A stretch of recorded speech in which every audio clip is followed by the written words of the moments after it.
حضرت ابو ہریرہ رضی اللہ تعالی عنہ سے روایت ہے، رسول اللہ صلی اللہ تعالی علیہ وآلہ وسلم نے ارشاد فرمایا، اذا مات الانسان، جب انسان فوت ہو جاتا ہے، انقطع عملہ الا من ثلاثہ، تو اس کے اعمال کا سلسلہ منقطع ہو جاتا ہے سوائے 3 چیزوں کے۔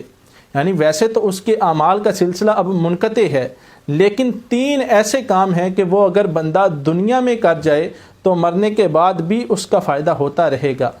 من صدقۃ جاریہ، ان 3 اعمال میں سے پہلا عمل یہ ہے کہ صدقہ جاریہ کا کوئی کام کر جائے، یعنی بندہ کوئی مسجد بنوا جائے، کوئی مدرسہ بنوا جائے، تو جب تک اس مسجد یا مدرسہ میں اللہ تعالیٰ اور اس کے پیارے حبیب صلی اللہ علیہ وآلہ وسلم کا ذکر ہوتا رہے گا، تب تک مرنے والے کو مرنے کے بعد بھی اس کا ثواب پہنچتا رہے گا۔ وعلم ينتفع به، ایسا علم جس سے نفع حاصل کیا جاتا رہے،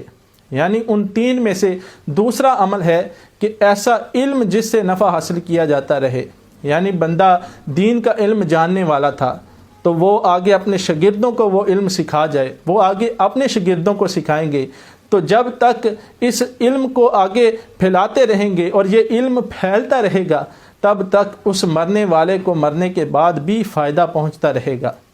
وَوَلَدٍ صَالِحٍ يَدْعُو لَهُ، اور تیسرا عمل ہے کہ نیک بچہ جو اس شخص کے لیے دعا کرے، اس مرنے والے کے لیے دعا کرے۔ یعنی 3 اعمال ایسے ہیں کہ اگر بندہ کر جائے تو مرنے کے بعد بھی اس کا ثواب مرنے والے کو پہنچتا رہتا ہے۔ صدقہ جاریہ، نیک اولاد جو مرنے کے بعد دعا کرے،